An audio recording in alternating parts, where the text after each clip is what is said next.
Episode की शुरुआत में सरदार जलपरी को जंगल में ढूंढ रहा था, तभी उसे अपना दोस्त खाई में जख्मी हालत में मिलता है।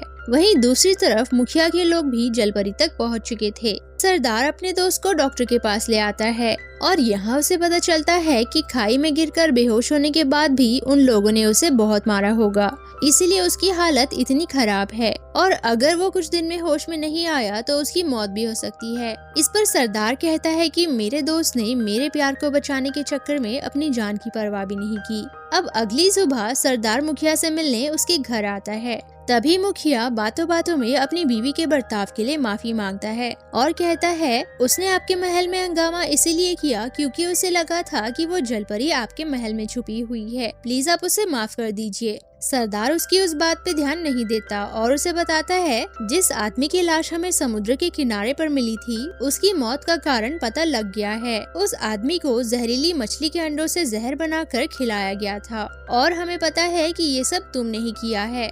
जब वो आदमी तुमसे उस दिन मिलने आया था तब तुमने ये सब किया है क्योंकि उसे तुम्हारी असलियत का पता चल गया था और तुम ही उसके कातिल हो। उसी वक्त सरदार के आदमी वहाँ आकर उसे बताते हैं कि मुखिया के घर से उन्हें जहरीली मछली के अंडों से निकला हुआ जहर मिला है। एंड ऑब्वियसली ये सुनते ही मुखिया डर जाता है और उन्हें कहता है सरदार मुझे इसके बारे में कुछ नहीं पता, जरूर ये किसी की साजिश है, कोई मुझे फंसाना चाहता है। लेकिन सरदार उसे गिरफ्तार कर लेता है। इसके बाद मुखिया की बीवी भी पकड़ी जाती है और सरदार के पूछने पर भी वो जलपरी के बारे में कुछ नहीं बताती। तब सरदार उस पर तलवार तान कर कहता है अगर सोया को कुछ भी हुआ होगा तो मैं तुम्हें जिंदा नहीं छोड़ूंगा।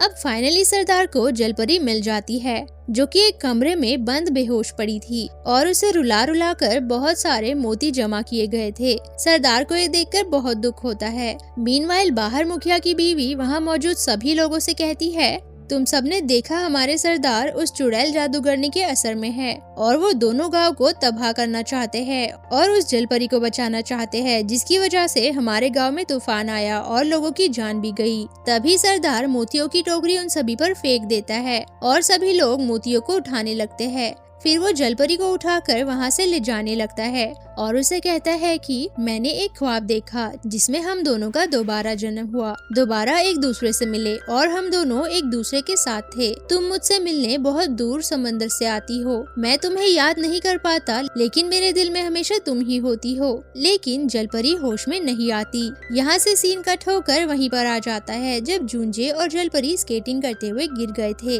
अब जूंजे को वही लम्हा याद आता है जब समुद्र के किनारे किसी लड़की ने उसे आई लव यू कहा था और इसीलिए वो उस आवाज को पहचानने के लिए जलपरी को आई लव यू बोलने कहता है।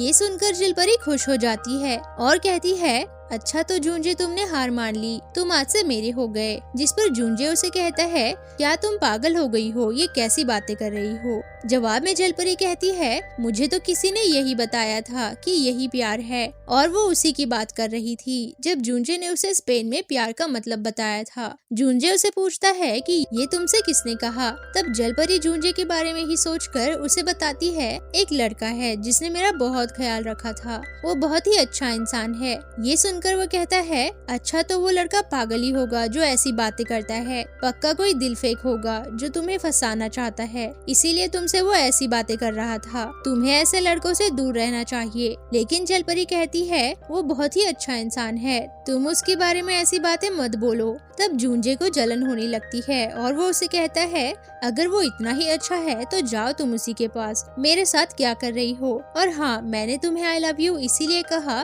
क्योंकि मैं कुछ जानना चाहता हूँ। अब जलपरी उसे आई लव यू कहने लगती है और जूंजे उसे चुप रहने कहता है क्योंकि वो बार बार आई लव यू कहना चाहती थी। इसके बाद वो दोनों घर वापस आ जाते हैं और उन दोनों को साथ में देखकर नामदू पूछता है क्या तुम दोनों डेट पर गए थे। और ये सुनकर टायो जेलस होने लगता है। वो जूंजे को घूर कर वहाँ से चला जाता है। जूंजे ये देखकर कहता है आखिर ये पता नहीं क्यों मुझे इस तरह से घूरता रहता है और गुस्से में अपने रूम में चला जाता है। अब रात में जूंजे को नींद नहीं आ रही थी क्योंकि वो जलपरी की बातों को याद करके बेचैन हो रहा था। वो जलपरी को आवाज लगाकर कहता है ओए ऊपर वाली, सो गई क्या? और ये सुनते ही जलपरी जल्दी से नीचे आने लगती है। जूंजे उसे पूछता है, क्या तुम अब भी उस लड़के से मिलती हो? जिस पर जलपरी हाँ में जवाब देती है। एंड जूंजे को अब यहाँ पर उस लड़के से जलन होने लगती है और वो जलपरी से पूछता है कि वो लड़का देखने में कैसा है। तब जलपरी जूंजे के चेहरे को देखकर कहती है, वो बहुत ही प्यारा है, उसकी आंखें चमकीली है। ये सुनकर जूंजे उसका मजाक उड़ाने लगता है। वो कहता है कि वो लड़का देखने में लड़कियों जैसा लग रहा है। वैसे तुम्हें ऐसे लड़कों से दूर रहना चाहिए क्योंकि उनके सीने में दिल नहीं होता।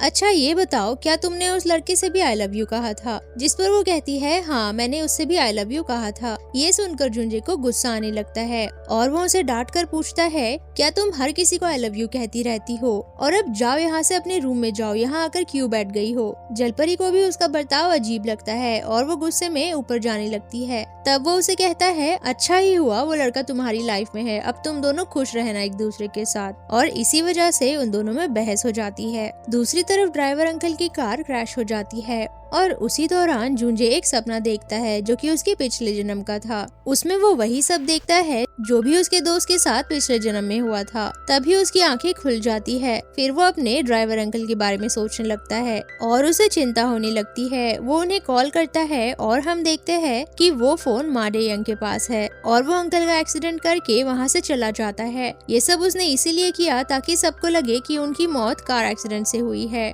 अब ये सब सुबह में जूंजे के डैड को पता चलता है। पुलिस उन्हें बताती है कि उनका ड्राइवर नशे की हालत में कार ड्राइव कर रहा था और इस वजह से उसका एक्सीडेंट हो गया और वो बहुत ही सीरियस हालत में हॉस्पिटल में एडमिट है। ये सुनते ही चिहायुन कहता है, लेकिन वो तो कभी भी ड्रिंक नहीं करते, और वो अपनी मॉम को शक की निगाह से देखने लगता है। मीनवाइल यहाँ पुलिस ऑफिसर होंग माडे यंग को पकड़ने की प्लानिंग कर रहा था। तभी उसका सीनियर वहाँ आकर उसे डांटने लगता है। वो उसे कहता है कि तुम उस लड़के को क्यों नहीं पकड़ रहे जो कि लोगों को लूट रहा है। और दोस्तों यहाँ पर वो जूंजे की ही बात कर रहे थे। होंग अपने सीनियर से कहता है, सर आप बिल्कुल भी फिक्र मत कीजिए, मैं उस लड़के को भी जल्दी पकड़ लूंगा। वहीं दूसरी तरफ जूंजे और उसके दोस्त जिंजू को लूटने का प्लान बना रहे थे कि कैसे वो उसके पैसे लूटने वाले हैं।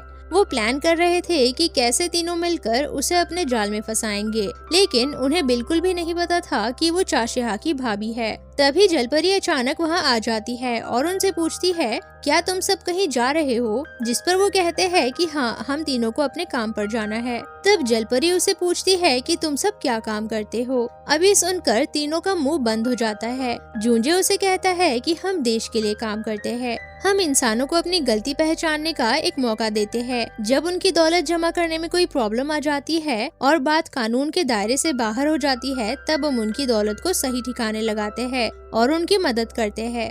ये सब सुनकर जलपरी इम्प्रेस हो जाती है और उसे कहती है, अच्छा तो तुम सब गवर्नमेंट एम्प्लॉइज हो? जिस पर जूंजे उसे कहता है, नहीं, हम वो तो नहीं है। तब जलपरी कहती है, अच्छा तो तुम उससे भी ज्यादा बड़ा काम करते हो। और इतना बोलकर वो खुश होकर वहाँ से चली जाती है। अब उन तीनों के बाहर निकलते ही पुलिस वहाँ आ जाती है और वो सबके घर के बाहर मार्क्स देखते हैं। तभी उन्हें माडे यंग दिखता है जो कि जलपरी के पीछे जा रहा था। वो पुलिस को देखता है और पुलिस उसको देखती है और फिर वो उसके पीछे पड़ जाते हैं, लेकिन माडे यंग चालाकी से उनसे बचकर निकल जाता है। फिर हम यूना को देखते हैं जिसे उसके क्लासमेट्स तंग कर रहे थे, इनफैक्ट उसको बुली कर रहे थे और उसके मॉम डैड के डिवोर्स को लेकर उसे चिढ़ा रहे थे। तभी जलपरी वहाँ आकर उसे बचा लेती है और उस लड़की को डांट कर कहती है कि तुम इसे तंग क्यों कर रही हो? वादा करो कि आज से अपनी दोस्त को तंग नहीं करोगी। बट वो लड़की रोने लगती है।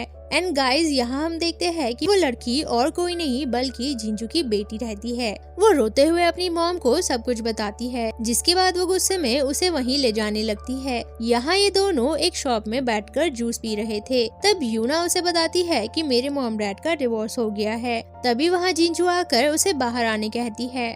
अब जैसे ही जलपरी शॉप से बाहर आती है, जिंजू से देखकर अपने मन में बातें करने लगती है। वो कहती है, इसके बाल कितने सुंदर है, कहाँ से बनवाए होंगे इसने, कौन सा सैलून होगा। फिर वो उसके कपड़ों को देखकर सोचती है, ये कैसे हो सकता है, कुछ भी एक दूसरे से मैच नहीं हो रहा। फिर भी इस लुक में ये लड़की कितनी सुंदर लग रही है, इसका डिजाइनर कौन होगा। और फिर वो उसके शूज देखती है जो कि अलग अलग कलर्स के थे। उन्हें देखकर वो सोचती है, ये शनेल और लुई वुइटन ने कब से कोलैबोरेट कर लिया और इसके बारे में मुझे कैसे नहीं पता। वो ये सब सोच रही थी और जलपरी उसे कुछ कह रही थी। तब वो उसे पूछती है कि तुमने मेरी बेटी को क्यों मारा। जवाब में जलपरी बोलती है कि मैंने उसे नहीं मारा, मैंने तो बस उसे समझाया है और अगर उसने फिर से उसे परेशान किया तो मैं उसे नहीं छोड़ूंगी। अब उसकी बेटी को फिर से अपनी बात याद दिलाकर जलपरी वहाँ से जाने लगती है। तभी जिंजू उसे रोककर उसे कहती है, तुम बस एक चीज बताओ, तुम्हारा डर्मेटोलॉजिस्ट कौन है? नहीं, मेरा तो कोई नहीं है, ये मेरी नेचुरल स्किन है, मैं तो कुछ भी नहीं करती, अब तुम ये बिल्कुल मत कहना। और बस यहीं पर ये एपिसोड खत्म हो जाता है। तो दोस्तों, आई होप आपको वीडियो पसंद आई होगी। सब्सक्राइब, लाइक और कमेंट करना ना भूले। मिलते हैं नेक्स्ट वीडियो में। Thank you for watching.